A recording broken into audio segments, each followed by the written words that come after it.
حامد نے خالد کو مارا، اس مثال میں ضربہ کا فاعل معلوم ہے، ضربہ جس نے کام کیا، جس نے مارا ہے، وہ معلوم ہے کہ وہ حامد ہے، تو یہ کون سا فعل ہوا؟ فعل معروف، یعنی وہ فعل جس کا کام کرنے والا معلوم ہے۔ فعل مجہول نامعلوم جو مفعول کی طرف منصوب ہو اور اس کے فاعل کا ذکر نہ ہو، جیسے ضربہ خالد، خالد مارا گیا، اس مثال میں فاعل کا ذکر ہی نہیں، اس لیے ضربہ فعل مجہول ہے۔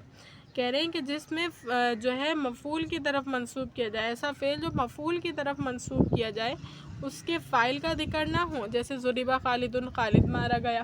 اب جو مارا گیا ہے اس کی بات بتائی جا رہی ہے کہ فلاں بندہ مارا گیا، اب کس نے مارا یہ نہیں بتایا گیا، بلکہ جس کو مارا گیا ہے اس کے بارے میں بتایا جا رہا ہے۔ تو جس جملے میں جس جملے میں کام کرنے والے کو بتایا جا رہا ہوگا وہ جملہ وہ جو ہے فعل معروف ہوگا، اور جس کو مارا گیا ہے، جس پر فلاں کام کیا گیا ہے اس کو بتایا جا رہا ہوگا تو وہ فعل مجہول ہوگا، ٹھیک ہے۔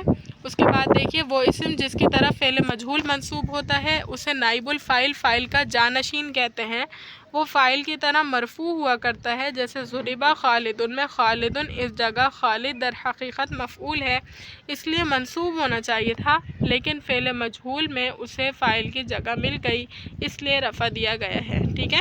علت بتا دی، یہ وہ اسم جس کی طرف فعل مجہول منصوب ہوتا ہے، یعنی فعل مجہول کی جس طرف نسبت ہوتی ہے وہ نائب الفاعل کہلاتا ہے، یعنی فاعل کا جانشین، فاعل کی جگہ لینے والا۔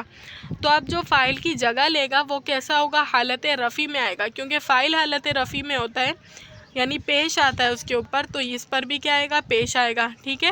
تو ضربہ خالد میں خالد پر جو پیش آیا ہے وہ مفعول ما لم یسمى فاعل ہونے کی وجہ سے، نائب الفاعل ہونے کی وجہ سے آیا ہے۔ یہ مت سمجھیے گا کہ ضربہ یہ جو ہے یہ فاعل ہے، کیونکہ یہ مائنڈ میں ہونا چاہیے کہ کون کون سی چیزیں جو ہے مرفوع ہو سکتی ہیں، وہ فاعل بھی ہو سکتی ہیں، وہ مفعول ما لم یسمى فاعل بھی ہو سکتی ہے، اور بھی بہت سی چیزیں جیسے خبر وغیرہ، مبتدا، خیر صحیح ہے۔ تو ضربہ کو دیکھ کر اور اس کے بعد خالدن کو حالت رفع میں دیکھ کر یہ مت سمجھیے گا کہ یہ جو ہے فاعل ہے، بلکہ یہ مفعول ما لم یسمى فاعل ہے، فاعل کا جانشین ہے، نائب الفاعل ہے، اس لیے اس پر جو ہے مرفوع حالت رفع آئی ہے، اس پر پیش آیا ہے، ورنہ اور کوئی وجہ نہیں ہے، ٹھیک ہے۔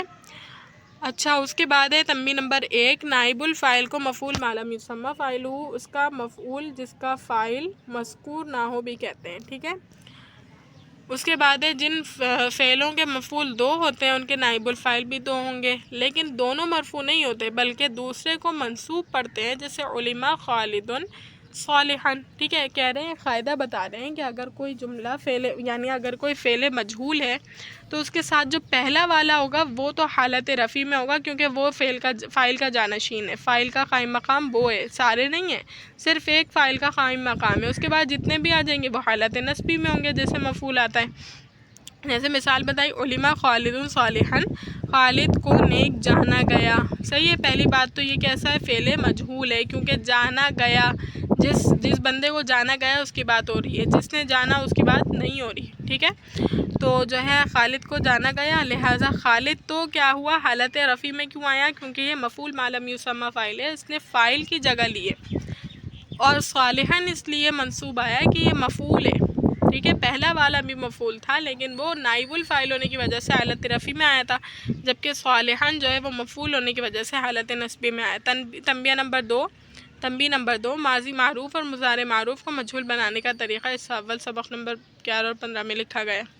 اس کے بعد ہے کہ فعل لازم عام طور پر معروف ہی مستعمل ہوتا ہے، لیکن کبھی اس کے بعد کسی اسم پر حرف جر لگانے سے اس میں متعدی کے معنی پیدا ہو جاتے ہیں۔ فعل لازم جو ہوتا ہے، یعنی فعل لازم کون سا ہے؟ جو صرف فاعل پر پورا ہو جاتا ہے، صحیح ہے۔ عام طور پر معروف ہوتا ہے، کیسا ہوتا ہے؟ معروف، یعنی جس کا فاعل موجود ہوتا ہے، معلوم ہوتا ہے، لیکن کبھی کیا ہوتا ہے اس کے بعد کسی اسم پر حرف جر لگانے سے اس میں متعدی کے معنی پیدا ہو جاتے ہیں۔ کسی اسم پر ہم نے حرف جر لگا دیا، کوئی فعل لازم تھا، ٹھیک ہے، اس پر کیا ہوا؟ وہ معروف بھی تھا، اس کے بعد کوئی اسم آیا تھا جس پر ہم نے حرف جر لگا دیا، تو اب کیا ہوگا؟ اس میں متعدی کے معنی پیدا ہو جائیں گے، ایسی صورت میں اس کا مجہول آ سکتا ہے، جیسے ذہب خالد بزید، خالد زید کو لے گیا، صحیح ہے۔ ذہب خالد بزید، خالد زید کو لے گیا، ذہب خالد کا مطلب تھا خالد گیا، صحیح ہے۔ با حرف جر اور زیدن کے بعد کا کیا مطلب ہو گیا؟ خالد زید کو لے گیا، متعدی ہو گیا، فعل کیا ہو گیا؟ متعدی ہو گیا، ورنہ یہ کیسا تھا؟ لازم تھا۔ ذہبہ جانا، خالد گیا، بس اتنا کافی تھا، اس کو مفعول کی ضرورت نہیں تھی۔ بزیدن کر کے بتا دیا گیا کہ خالد زید کو لے گیا۔ یہاں ذہبہ متعدی بن گیا ہے، اس کا مجہول ہوگا ذہب بزیدن، زید کو لے جایا گیا۔ صحیح، پہلے اس کا مجہول نہیں آ سکتا تھا، ذہبہ زیدن کا مجہول نہیں آ سکتا تھا۔ زید گیا اور اس کا مجہول کیسے کہتے ہیں؟ اردو میں اس کا ترجمہ نہیں بن پاتا، ٹھیک ہے، لیکن جب با حرف جر کے ساتھ اس کو اس طرح مجرور کر کے ہم نے متعلق کیا، یعنی اس طرح کی ترکیب بنائی، تو اس میں وہ متعدی بن گیا، اور متعدی جب بن گیا تو اس کا مجہول آ سکتا ہے، ٹھیک ہے، اس کا مجہول ہوگا۔ اچھا، اسی طرح جاء حامد بکتاب، حامد نے ایک کتاب لائی، ٹھیک ہے، حامد کتاب کو لے کر آیا نا، تو بکتابن کی وجہ سے یہ ترجمہ آپ آیا ہے، با حرف جر کی وجہ سے۔ جاء حامد، حامد آیا، بکتابن، حامد نے ایک کتاب لے کر لائی، اس کا مجہول ہوگا جیء بکتابن، ایک کتاب لائی گئی، یہ بھی کیا ہوا؟ یہ مجہول، یعنی کہ اس کا مجہول آنا ممکن ہو گیا، ورنہ ممکن نہیں تھا۔ تنبیہ نمبر 3، جاء آنا اگرچہ لازم ہے مگر بظاہر متعدی کی طرح بھی اس کا استعمال ہوتا ہے، جیسے جاءنی مکتوب، مجھے ایک خط آیا، جاءکم رسول، تمہارے پاس ایک پیغمبر آئے، کبھی اس کے بعد الی آتا ہے، جاء الیک مکتوب، تیرے پاس ایک خط آیا، ٹھیک ہے۔ جاء کے بارے میں بتایا جا رہا ہے کہ اگرچہ یہ لازم ہے، یعنی اس کو مفعول کی ضرورت نہیں پڑتی، اگر کہا جائے جاء زید، زید گیا، تو بس کافی جملہ سمجھا جائے گا، مگر بظاہر متعدی کی طرح بھی یہ استعمال ہو سکتا ہے، جیسے بتا دی مثالیں کہ جاءنی مکتوب، مجھے ایک خط آیا، صحیح ہے، میری طرف آیا ہے، صحیح ہے، یعنی میں مفعول واقع ہوا ہوں۔ جاءکم رسول، تمہارے پاس ایک رسول آئے، ورنہ رسول آئے بھی کافی ہو سکتا تھا، لیکن جاءکم رسول متعدی کے معنی بھی پائے جا رہے ہیں، اس میں ایک ایسا فعل ہے کہ تمہارے پاس ایک رسول آئے، صحیح ہے، تو کم ضمیر جو ہے یہ مفعول بہ کی ضمیر ہے۔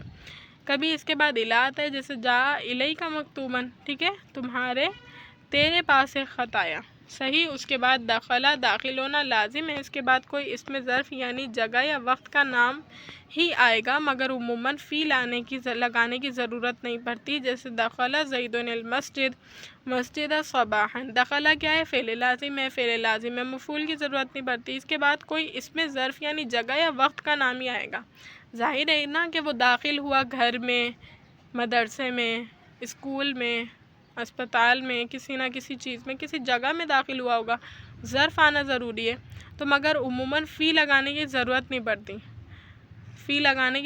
نہیں پڑتی، کیونکہ دخلا ایک ایسا فعل ہے، ظاہر ہے کہ کسی چیز میں داخل ہوا جائے گا نا، تو فی مقدر ہوتا ہے، سمجھے، تو دخل زید المسجد صباحا، ہم سمجھیں گے کہ فی جو ہے مقدر ہے اور معنی فی والے ہی ہوں گے، کہ زید جو ہے وہ مسجد میں صبح کے وقت داخل ہوا، اس میں مسجد اور صبح کو مفعول فی کہتے ہیں، مسجد جگہ کا نام ہے اور صبح وقت کا نام ہے، اور وقت اور جو جگہ ہوتی ہے دونوں مفعول فی کی مثالیں ہیں، تو جو جگہ یا وقت کا نام ہوا کرتا ہے اور وہ منصوب ہوتا ہے، اس کی تفصیل چوتھے حصے میں پڑھو گے۔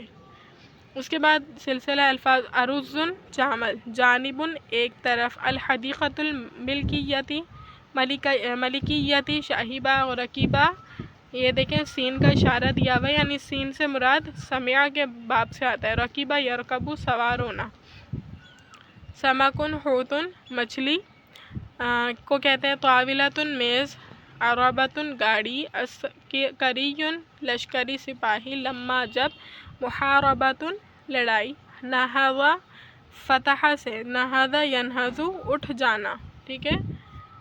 اچھا، اس کے بعد ہے صدر سینہ، جمع صدور، ٹھیک ہے، سینہ دل، طفل بچہ، اس کی جمع اطفال آتی ہے، اربجی گاڑی بان، گاڑی چلانے والا، فارسیۃ فارسی زبان، لیبیا شمالی افریقہ کا ایک ملک، ناسن لوگ، اناس آتی ہے اس کی جمع، واجبۃ المدرستی مدرسے کے کام یا اسباق۔ امید کرتی ہوں لیکچر اچھی طریقے سے سمجھ آ گیا ہوگا، اللہ تعالیٰ سے دعا ہے اللہ تعالیٰ اس پڑھنے پڑھانے کو اپنی بارگاہ الہی میں قبول و منظور فرمائے، وآخر الدعوانا الحمد للہ رب العالمین، السلام علیکم۔